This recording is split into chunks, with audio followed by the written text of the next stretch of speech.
Today is September 17th, 2024, and we are interviewing Jack Becker for the Oral History Collection of the Thomas Warren Museum. Jeff Kagan is doing the recording, and he is the recording secretary, and I am Philip McGovern, the corresponding secretary of the museum. Good morning. What is your full name, and when and where were you born? My full name is John Bernard Joseph Becker. Okay, big handle from a lot of different family members. Technically, I was born in Newark, New Jersey, St. Michael's Hospital. We were a farm family, and the nuns used to come down to get the apples and stuff because it was Depression time. Come down where? Down to the farm. Okay, from work. And as a result, they insisted when I was going to come, I had to be born there. My mother would have preferred I be born at home because she was born at home, everybody else was, but my father drove up on a Sunday morning and I surprised the world and came out. I was a 7-month baby that they never expected to live. Okay, does that answer that question, sir? Yes, it does. Now, tell us about your family, your parents, any siblings, and you said you where did you live at the time? I say I'm born and raised in Morganville. As the crow flies, less than a mile from Old Bridge, and I still live less than a mile from Old Bridge, Madison Township. We lived in Glenwood when we were married, my wife and I. Had 2 kids in it when we were still living here. Started teaching school here in September of 1960, retired in 2000, and have been active in this association for the last 24 years. So that gives me 64 years of some little connection physically here in Madison Township, Old Bridge Township. Earliest recollections here in the township are dual. Well, first of all the families were related somehow, and I often laugh about Dot Hauser saying how she and her husband sat next to one another in Mr. Lloyd's English class at Madeline High School. And what Madeline High School provided was a blend of kids from different farming areas. Okay, the Morganville kids, the Madeline kids, Madeline Township kids, the Old Bridge Township kids, which were Madison Township, and those areas. And it was where they would meet. And as a result of that, most of our families sometimes had intermarriage. The one that I always had to be most careful about was my father would say to me, "Be very careful, never say anything about any family you don't know how they're related." Well, somebody started something about Mary Brown one time, and I got laughing about that because my father's cousin married Mary Brown's niece. So we were related, and I had half a dozen different relationships of people from Madison Township within my family, because my father was one of 19 first cousins in Morganville. He had 19 first cousins, and they married, for the most part, people in the area. Earliest recollection of being physically in that little red schoolhouse was in the late 40s, maybe 1948, 1949, and Harriet Chamberlain, who was infamous, and I say that in a positive way, in the education of many, many kids. She in fact taught here at one point, and then at Browntown. And her husband were big into square dancing.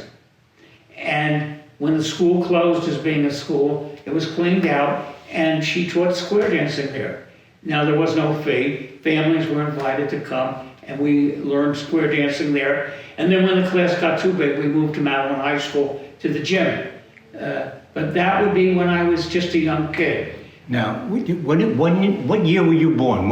I was born in 1938. And the date? March 13th. March 13th. Tell us about, what did your father do for a living? We were your mom? farm people. My father's side, my mother's side. Okay, my parents' farms backed up to one another. They were very different families. I'm pointing to Jeff here. He was listening one time when I was talking with a senior citizen group. I was very, very lucky. I had one set of grandparents through the apple orchard, another set a quarter of a mile up the road. So one night a week I slept there as part of the family. Another night of the week I slept there as part of the family. I learned 2 completely different cultures. The German aspect, the Irish aspect, okay? The German way of farming and taking care of things, the Irish way and all the rest. And it broadened me as a person, okay? Having the 4 different grandparents who were extremely different. My mother's father was short, the token Catholic on the township committee in Marlborough Township as a Democrat. He was the only Democrat, he was the only Catholic for years, okay? My father's father was completely different. He came over at 16. Before he died, he had 2 U.S. patents, okay? Was on the board of directors of the Madison Bank and did a half a dozen other things. The German side was very stern, very focused, very much into doing this. The Irish side had a wonderful sense of humor. The trains used to run from Freehold to New York, and in the summer, my Irish grandfather, once a week, would get on the train in Morganville, and we would go to New York, okay? So I was to the top of the Empire State Building. I walked across the Brooklyn Bridge, and I don't know how many times the Bronx. What were your chores on the farm? And also, what did you do? What school did you go to? Well, Grammar school? I went to Morganville School until 7th grade. And the summer before 7th grade, there was an explosion in the cellar of the school, okay? They didn't know when the repairs were going to be... What school was that again? Morganville School. Morganville. They didn't know when the repairs were going to be done and if school would start. And each grade level was going to be farmed out to different places. And we were going to be farmed out to the bottom, the basement of the Methodist church, which always flooded. My mother said, I'll never go to school. So she put me in St. Joseph's. Does that answer that? The summer between 7th and 8th grade, I went on the payroll. Okay, 25 cents an hour, 40 hours a week, $2 a day. Okay, the first paycheck was $10. My grandfather took me to the Madison Bank, which is where this whole area, the Madison Bank and the Farmers and Merchant banked, the Madison Township, Morganville area. And I opened a checking account between 7th and 8th grade and a savings account. And the checking account was a Jack B. Becker, because my grandfather was John B. and my uncle was John B. So I was Jack.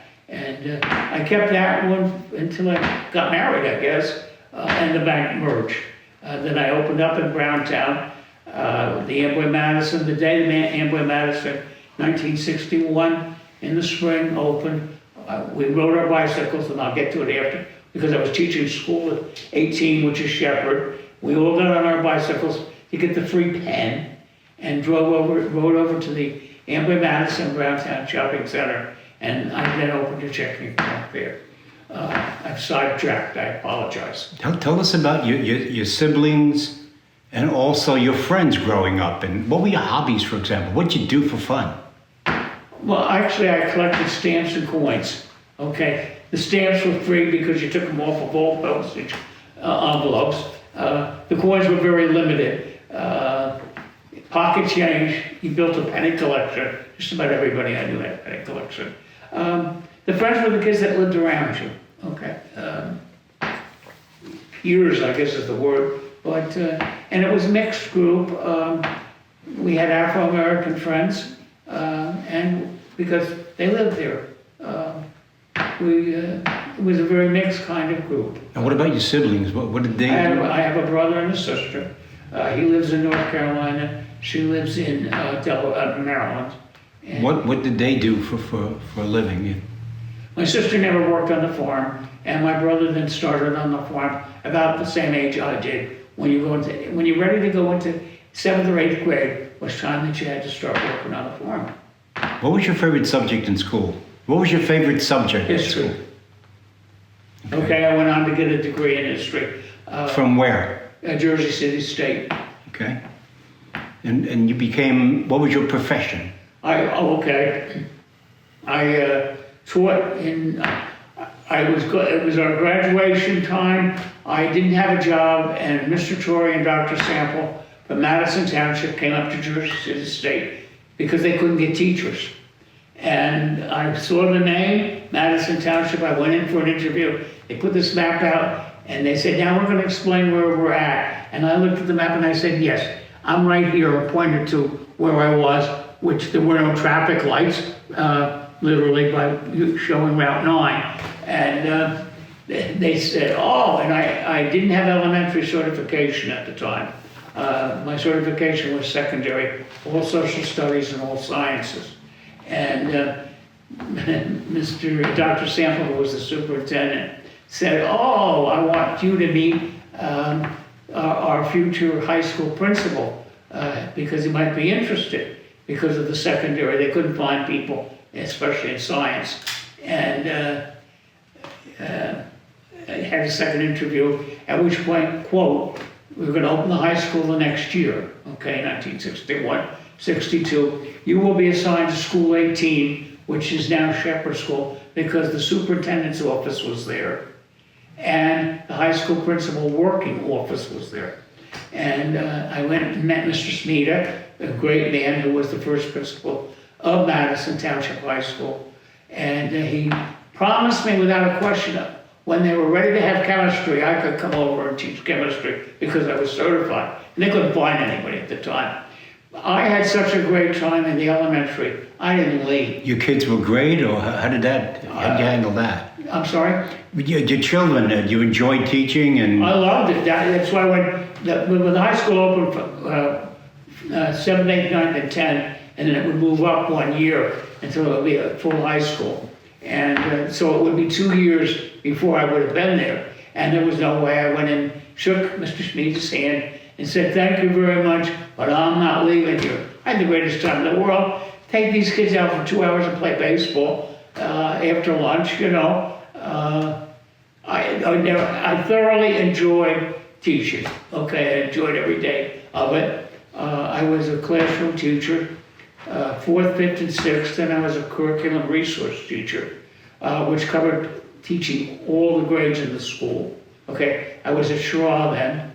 Did you have a favorite class that you taught? Or? Oh no, all the kids. Well, we taught everything. You know, we had it from the time they came in to the time they went home. We had one special a week back when I started, not one a day. So this week you had phys ed, the next week you had art, the following week you had music, okay? And then you had library, and that was the mothers there weren't any librarians at the time in the elementary schools. How many kids were going to a class at that time, back in the early 60s? When I started September of 1960, I had 13 kids, and as we looked out the window, they were building the houses for Shepherd School, and we were told, whatever comes, you get. Okay? And as the houses moved in, January 3rd or 4th, wham, okay? They moved in over the Christmas vacation. And my class got to be about 30, I would say, at that time, unheard of. The highest class I had was 37, and that was the 6th grade at school 20, which is Glen School now. And I had 37 kids in that class. The desks were pushed 3 together because that's the only way we could fit them all in. So you taught many, many schools. I taught 18, 19, and 20. I taught summer school science enrichment at Carpenter one summer, and I was the curriculum resource teacher at Shaw. Now, what got you into being principal and running schools, assistant principal? Tell us about that. That just fell in line. It was time to change. The job opportunities were there. Missed the classroom. I'm 86. I still teach RCIA. Okay, so I haven't stopped teaching. Explain what RCIA is. It's part of the St. Gabriel's Church, the program for adults who want to become Catholic. Okay, so I still teach 3 classes in RCIA a year just to keep up to it. I did 49 years of CCD between St. Ambrose and St. Gabriel's, and then it was time to retire. CCD, explain what that term means. It's the religious education for elementary school kids. All right. Okay. I'd seen these kids all day at SOAP, and then I'd have 20 of them at night at St. Ambrose. So you were very involved in your church. I was involved somewhat, yes. But anyway, another thing, I'm going to revert back. You didn't ask the question. Probably favorite memories, I don't know what you call it, but we were part of the Olive Branch Grange in Maryland. Freehold had Liberty Grange. Now the fireplace came from the Geick house. The Geicks belonged to Liberty. in Marlborough, but we were all part of Olive Branch and Mattawa. And down 516 here, what was called the Point, was where Grace Hauser lived. Okay, and she was very, very active in the Grange. And the Grange Hall had been sold on Broad Street in Mattawa. And so we met in people's houses, and we would meet in her house for the meeting. And I was very fascinated at this because it was quote a secret organization. So she'd pull all the shades down so nobody could look in, and nobody was going to look in. And we'd have our Grange meetings there. But another thing they did was they had a peach festival every summer. And she and Maria Macia, who lived right down here on 516, used to go to Robertsville, and they would pick the peaches off the ground. The families would give them permission, anything that was a ground they could have. So that's how we got the free peaches, to have the peach shortcake, which was part of the peach festival. You played cards, you brought your own card table, you brought your chairs, and your living room, dining room, hall, porch, and sometimes the backyard was set up with these tables and chairs, and she would have one a year there. Let me back up a little bit. Do you have any memories of World War II? Absolutely. Please tell us about that. Well, my earliest life memory is Pearl Harbor.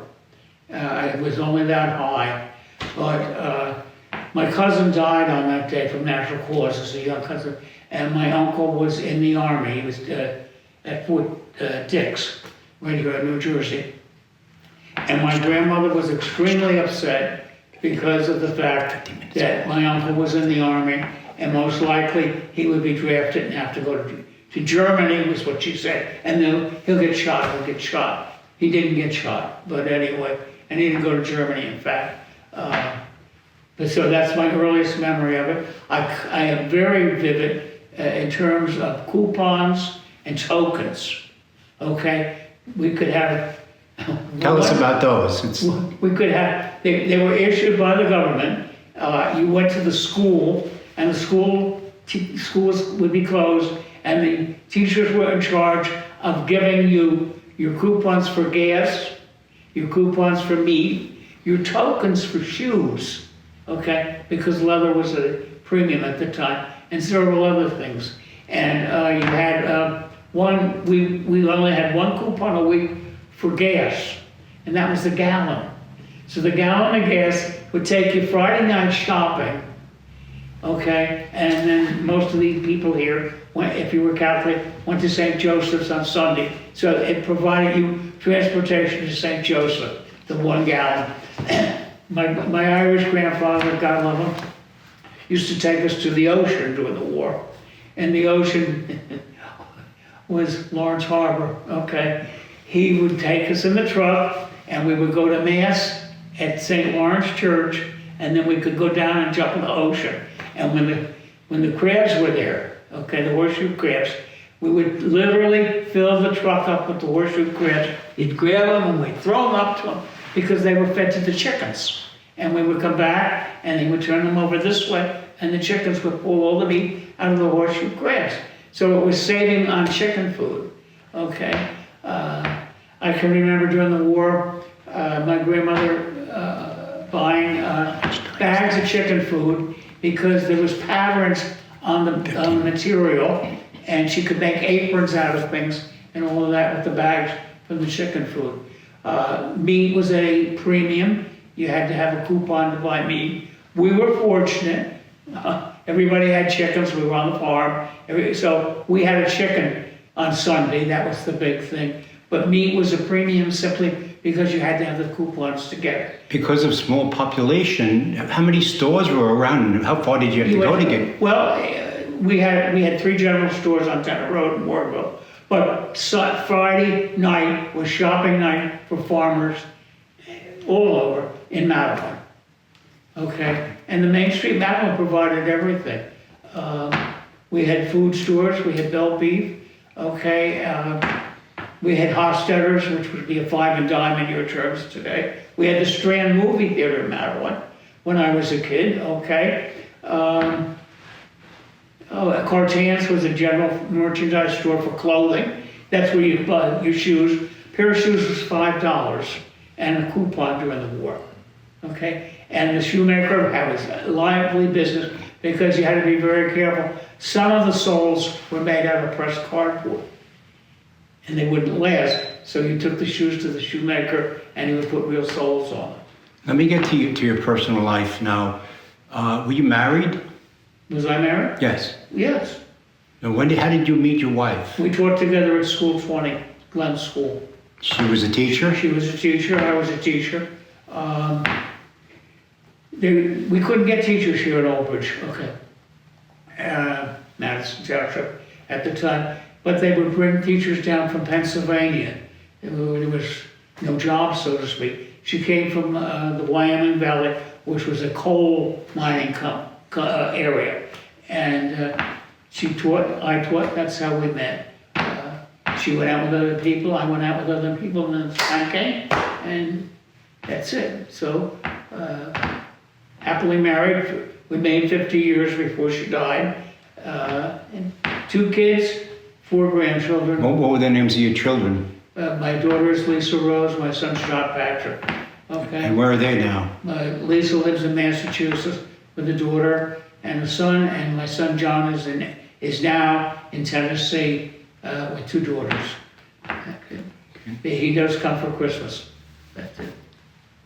All right. And you moved to Marlborough. You bought a house. You lived in Old Bridge for a while when you got we married. lived in Glenwood. The other reason we moved out of Glenwood is we had a boy and a girl. We had a 2-room apartment, but when she was 5, it was time for her to have a separate bedroom and the whole issue. And my wife said, we're going to buy a house in this month, not in June. And that's it, so we can be in by September. And her only rule, and we looked, and there wasn't one house at that point, it had to be in a cul-de-sac. I don't want my kids on the street, okay, I want them on a cul-de-sac where it's safe. She picked the house. She basically picked the house. And you yes. did, you were a bystander. Okay. Yeah, I signed the line. And so Lorraine Mattis, who was a parent, she taught both of the kids, and we had them at Sauk also, was the real estate agent, and my wife knew her socially, and Lorraine called me one morning at Sauk and said, Jack, I have a perfect house, but it's not in Old Bridge. I said, where is it? She said, well, it's someplace in Marlborough Township. And I said, what do you mean someplace? Well, they call it Robertsville, and that was a section. And she said, if you can come at lunchtime to see it. And so I called Charlotte and left the note at Glen School. We went and saw the house. The boss shook her head up and down. Okay, 4 o'clock that afternoon, we were in the office. We gave them $500 down, and the rest is history. So your wife's name was Charlotte? Charlotte, yeah. Okay. Back when, in '75, there was an election to change the name from Madison Township to Old Bridge. Did you have any thoughts on that, or what was your opinion on that? I like tradition. So I was a Madison Township man. I understood the movement. The first issue was they used all the different names of the township, okay? Such as Cheesequake, such as Cedar Ridge, Hillsdale, Lawrence Harbor. They did say, originally we had the option of all the areas. Bill Miller, I believe it was, I know it was, from the South Old Bridge area, worked very, very hard and convinced the community that that was the name it should be. I still laugh with people like Carol Casabookie. We said, we just never thought it could happen. Well, what happened was people didn't come out and vote. And the South Old Bridge, because my friend Jeffrey's smiling, but those Southwood people thought of themselves as South Old Bridge. Okay, they came out and voted. Southwood was the first major development. I mentioned the Chamberlains, they were Republican, and John Chamberlain, Mr. Chamberlain, was mayor at the time Southwood went in, and then they wanted to build Madison Park. And it became a big controversy, and as a result, he lost. The Democrats then took over, and we became a development township, 42 square miles. There's still lots of space out there. But Now, you've been involved with the Thomas Warren Museum for years. As a matter of fact, you're on the board of directors. What is your title on the board? still board of directors. I was vice president for a number of years. Okay. And how did you get involved with that and stay involved? Well, first of all, we could have school tours here. And when I was principal over at Cheesequake, it was perfect, okay? Back and forth, bringing the busloads of kids over. Because it's a one-room schoolhouse from 1885. One-room schoolhouse before this museum, yes. And with a degree in history, okay? And when you've been in a place working for 40 years, you're part of it, okay? Jeffrey smiles. They looked at me the first couple of meetings and said, I know him, and then put it together. I don't know how many thousand kids I went through, and I can pretty much name either your first name or last name or your bus stop, and I can still do that. Love Cheesequake School. The day I went there, two of the teachers came in and said to me, just remember this, Cheesequake is the best kept secret in Old Bridge, and it really was, okay? Had the last 5 years, fabulous years there. The reason I retired was dual. I had been cardiac for years, and there was a second cardiac problem, but I still would have, but it was customary back there after 5 years many times to move the principal. And I was going to be moved, and it was a great school they were going to send me to, okay? Dr. Rodriguez said, Jack, I'm going to send you to Shara, okay? I couldn't have asked for a better place. I had been there years ago as the curriculum resource teacher, but I didn't want to have to learn 500 kids' names again. I didn't want to have to learn neighborhood, the whole thing, and it was time. So that's why I retired. Otherwise, I'd still be there, and legally you can. A teacher does not have to retire at an age, only the superintendent by state law. I know a gentleman, he was a principal in one of the schools. His name is Art Barnes, and he had nothing but nice things to say about you. Art Barnes is a great guy. Okay, every once in a while I see things on Facebook from him, and that's interesting. No, Art Barnes is a very fine person. He was principal over at Sandburg, I believe, for a while, and I believe it was in the high school. But we had his kids at Chirac and then at Saul. So I knew his kids, especially the twins. Well, we have to wrap this up, but I wish there were 5 more hours to chat with you. But Jack, thank you so much for doing this oral history with us. My pleasure. Thank you.